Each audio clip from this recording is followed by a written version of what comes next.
Les vacances, c'est fini pour bon nombre d'entre nous, mais également pour le président de la République. Les vacances au fort de Brégançon, c'est fini pour Emmanuel Macron. Le président et le gouvernement seront donc de retour au plus tard mercredi pour le Conseil des ministres, avec pour mot d'ordre au pluriel mobilisation générale et sobriété énergétique.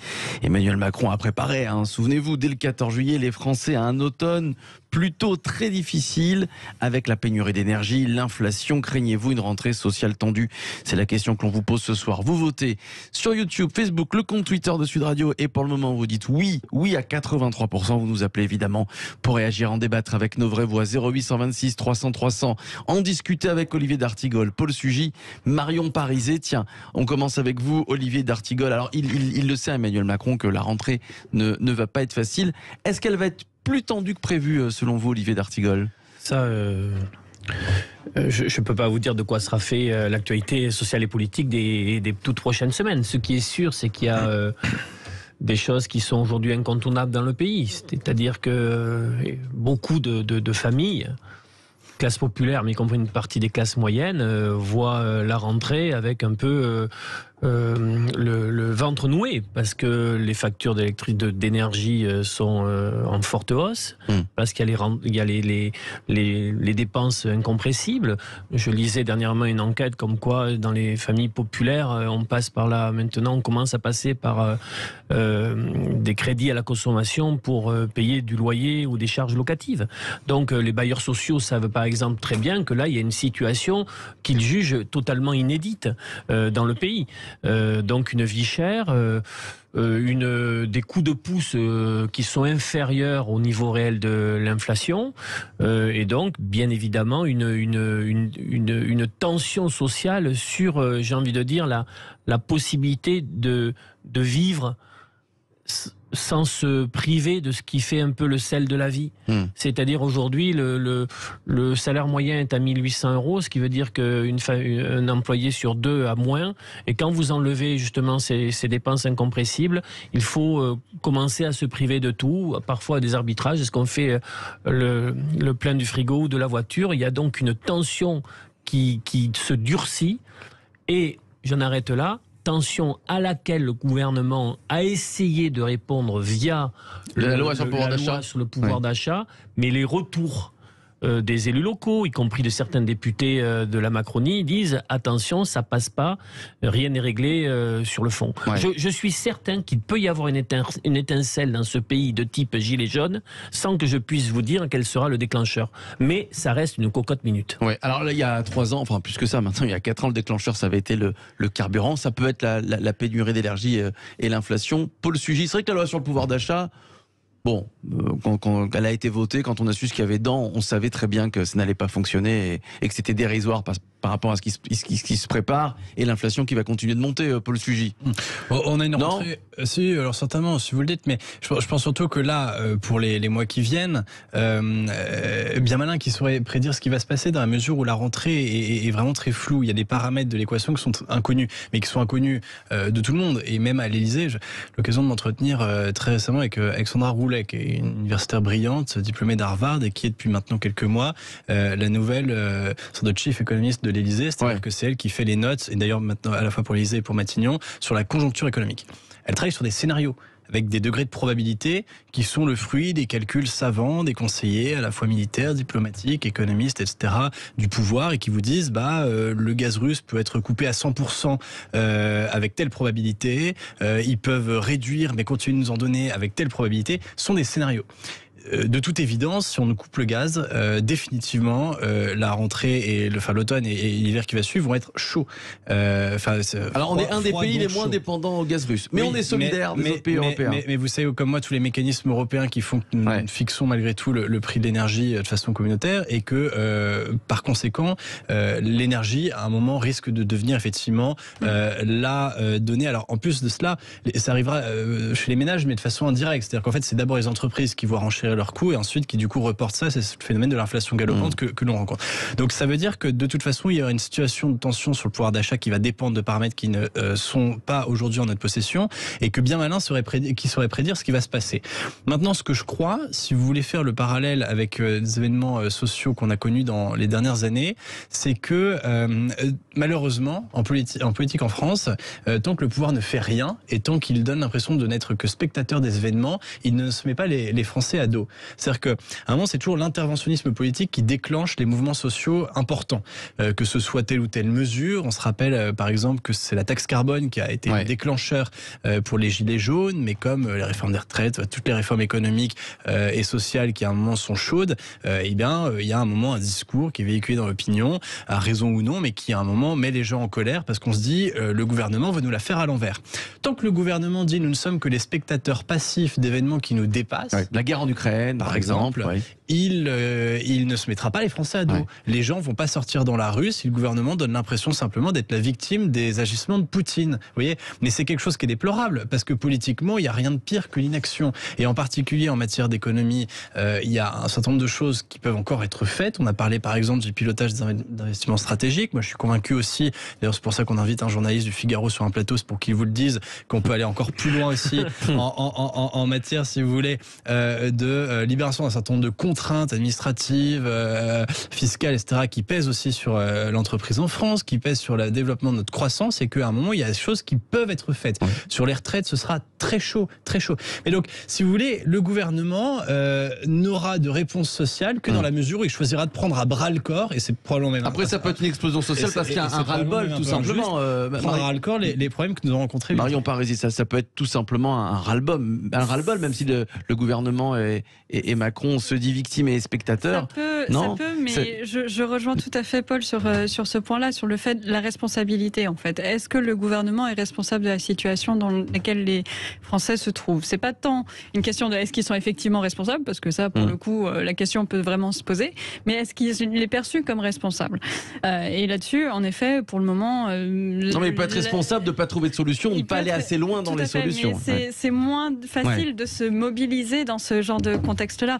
Par contre, là où il va y avoir une difficulté aussi, c'est que les mécanismes qui ont été mis en œuvre aujourd'hui pour augmenter le pouvoir d'achat, ils vont se heurter au bout d'un moment aux autres contraintes que s'est fixé le gouvernement d'Emmanuel Macron et d'Elisabeth Borne, et notamment celui de baisser l'aide d'impôt et de contraindre la dépense publique.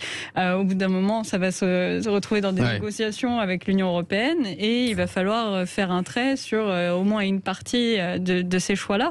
Et à ce moment-là, est-ce qu'on ne va pas se retrouver finalement coincé dans une espèce de stagflation avec une croissance qui traînerait et une inflation qui, là, pour le coup, continuerait à augmenter. Et cette situation-là, si on la met sur le dos du président et si elle est vue comme étant un échec, réellement, là, ça peut exploser. Olivier d'Artigol, juste avant de vous accueillir au 0826 300 300. Olivier. Un supplément politique. Quand les événements nous dépassent, feignons d'en être les organisateurs. C'est-à-dire qu'il peut y avoir une gestion politique qui fait... c'est Clémenceau qui avait dit ça, qui fait que malgré les tourments, les soubresauts, une actualité difficile, l'exécutif, le pouvoir peut donner le sentiment d'avoir une feuille de route claire, de savoir comment naviguer par tant de grandes tempêtes.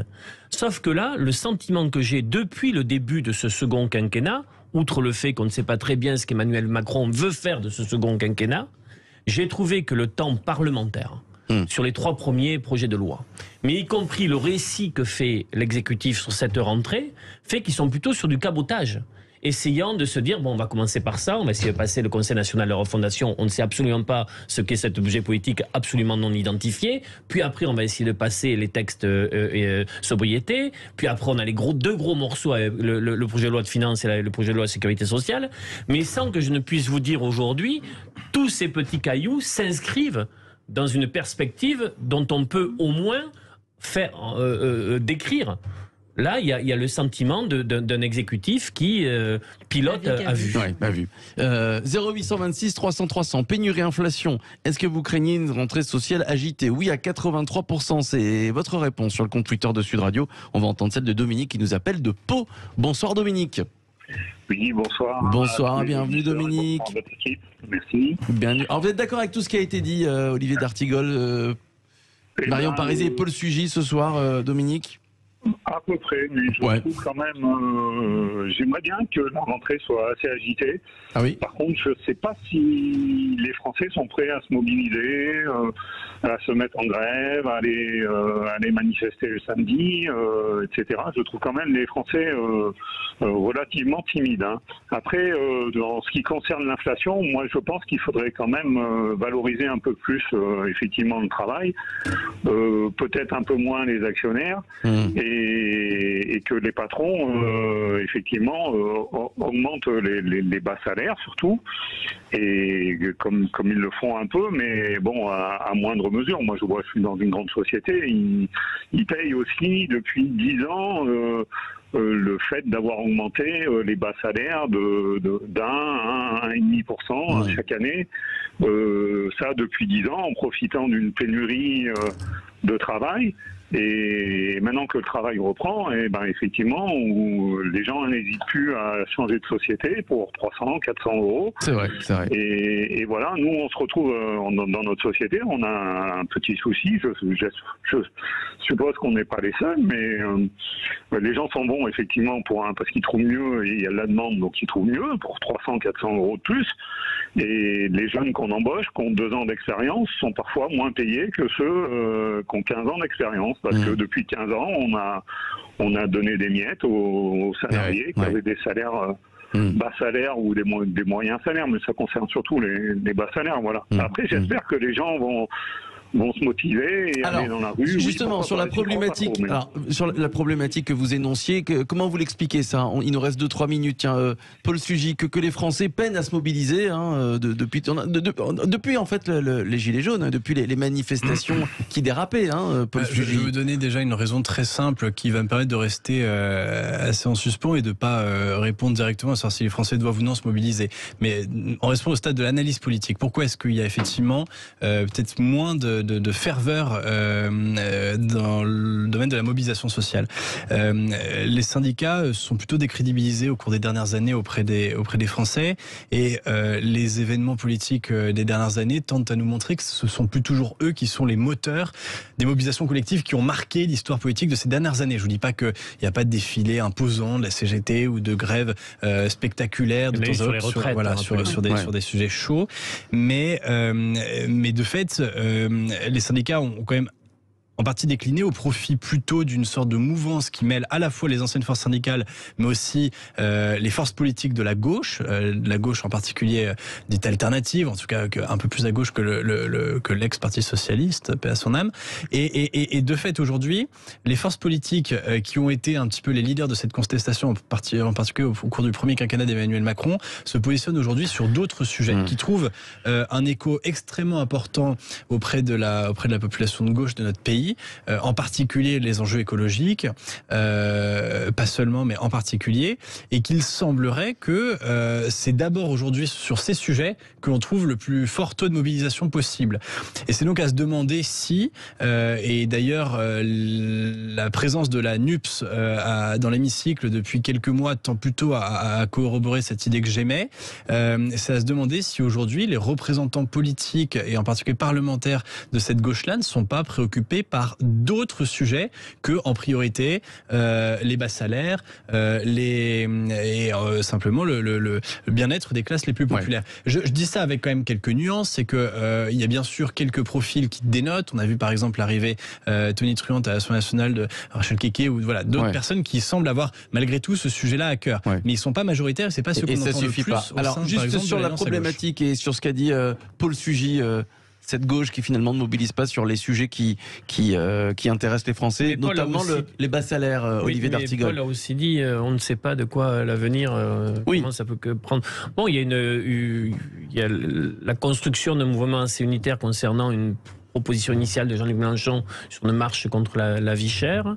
Et il y a une rentrée en effet parlementaire début octobre qui va être du même tonneau, du même acabit que ce qu'on a vu en juillet. Hein. Ça ne va pas se calmer sur le plan parlementaire. Mais il y a surtout la question salariale. C'est-à-dire, je relisais sur la réalité, le salaire mensuel de base en euros constants, rapporté à l'inflation donc, a chuté en moyenne de 3,1% en un an. Toutes les catégories sociales. Il y a donc dans notre pays un vrai sujet salarial. Certes, nous ne sommes pas dans une situation concernant l'inflation comparable à ce que vit aujourd'hui le Royaume-Uni, mais voyez comment, outre-Manche, la question des salaires est posée, notamment pour des entreprises qui réalisent des profits, qui ne sont pas en difficulté financière, qui même ont pu faire de très bonnes affaires au cours des 2 dernières années, et où cette tension entre capital et travail, il y a là une question qui commence à se repolitiser.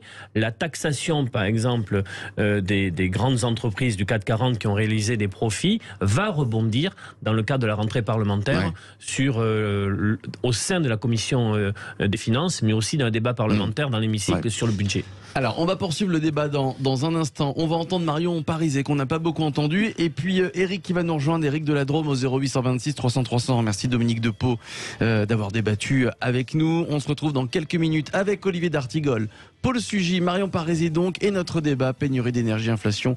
Craignez-vous une rentrée sociale tendue? À tout de suite. Bienvenue à vous, c'est la suite des vraies voix sur Sud Radio avec Olivier d'Artigol ce soir. Paul Sugy, Marion Parizet, notre premier débat et la question que l'on vous pose sur le compte Twitter de Sud Radio, sur les réseaux sociaux.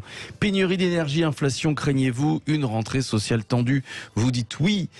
Oui, à 87%, ça n'a pas bougé depuis tout à l'heure sur les réseaux sociaux. Vous nous appelez au 0826 300 300 pour réagir. Avant d'entendre Marion Parizet, on va accueillir Eric qui nous appelle de la Drôme. Bonsoir Eric.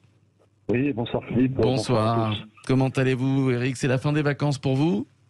Oui, tout à fait. On en est à la fin. Même si je ne travaille pas, mais...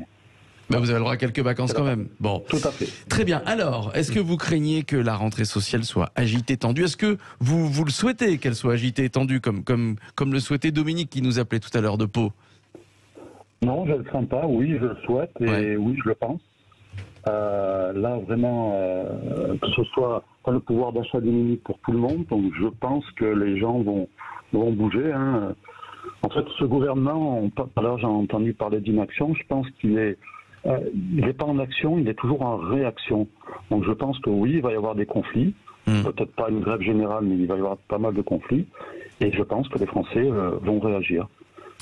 Si je me permets de prendre mon cas personnel, justement, moi je suis une personne en situation de handicap, et je perçois l'allocation aidée handicapé, qui est environ à moins de 200 € en dessous du SMIC, en dessous du seuil de pauvreté.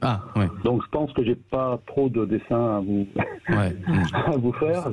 Voilà, donc on subit toutes les personnes, encore plus qu'une personne qui aura un salaire, on va dire.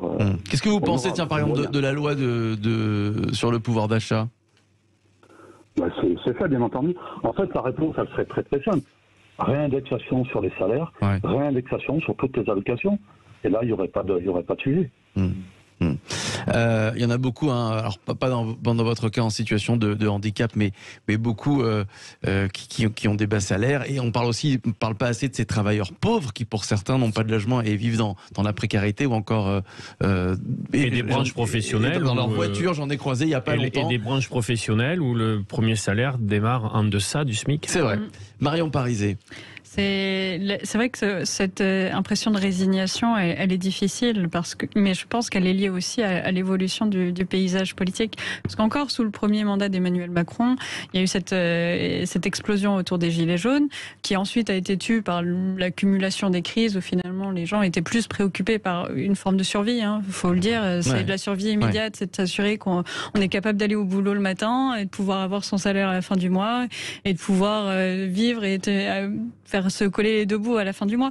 Mais après, là aujourd'hui, ce qui change le paradigme, c'est l'apparition d'une forme de parlementarisme avec cette majorité qui n'est pas une vraie majorité à l'Assemblée nationale, qui fait que indirectement, aujourd'hui, les partis sont réinstitués, ils ont un peu plus de force, et on peut se dire, est-ce que si quelque chose se passe mal dans la politique du gouvernement, le Parlement, qu'a-t-il fait? Et donc ça, c'est susceptible aussi de freiner encore plus la mobilisation. Et pourtant, c'est pas, enfin, je pense pas pour autant qu'il puisse pas y en avoir, parce que derrière, Emmanuel Macron, il s'est engagé à un certain nombre de réformes, et des grosses réformes qui vont être obligatoires pour lui s'il veut atteindre ses objectifs, notamment de contrainte des dépenses publiques. Or, ces réformes-là, notamment toucher à la dépense publique, c'est toucher à des secteurs publics où on a beaucoup de fonctionnaires, où il y a très facilement aussi une grosse mobilisation. Donc il peut y avoir aussi de ce côté-là de la mobilisation sociale. C'est là où il faut une clarification sur le budget 2023, parce que j'ai lu les secteurs qui allaient bénéficier d'un budget renforcé, mais pour l'instant, au regard des engagements pris sur la trajectoire financière telle que remise à la Commission européenne, je n'ai pas vu grand-chose sur les secteurs où des arbitrages budgétaires saignants vont tomber. Il y a maintenant un principe de réalisme politique qui date pas d'hier, mais c'est que Emmanuel Macron, bon, c'est une chose, Bruno Le Maire, qui est son ministre de l'économie, qui fait partie quand même des personnes les mieux placées pour se rêver en futur président de la République, c'est très bien, et d'ailleurs il applique à la lettre qu'il vaut mieux promettre le plein emploi, ce qu'il est peut-être en passe, si ce n'est de réaliser, du moins d'approcher à l'issue des années qui viennent, si le cap qu'emprunte la France actuellement se prolonge.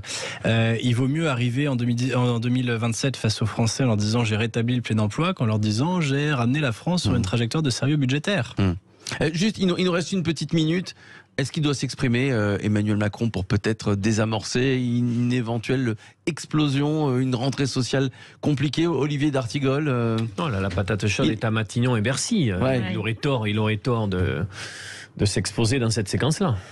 Paul Sugy. Emmanuel Macron parle déjà beaucoup. La question, c'est qu'est-ce qu'il a plus à dire. Je crois que Olivier a commencé à expliquer tout à l'heure le véritable problème. C'est-à-dire que le cap n'a pas véritablement dépassé le stade, on va dire, de l'avant-projet présidentiel. Emmanuel Macron reste dans son discours cantonné à ce que jetterait un président de la République en voie de réélection qui demande à ses conseillers de mettre tel et tel thème dans son programme. Il n'est pas allé beaucoup plus loin. En 15 secondes, Marion Parizet. Exactement la même dynamique. Il parle déjà beaucoup et il faut qu'il ait des choses concrètes à pouvoir dire s'il peut espérer être entendu. Et voilà, vous ne l'entendrez pas, donc ces prochaines semaines. Pénurie d'énergie, inflation, craignez-vous une rentrée sociale tendue? C'est la question que l'on vous posait sur les réseaux sociaux. Et le score final, c'est oui à 83%. On joue tout de suite.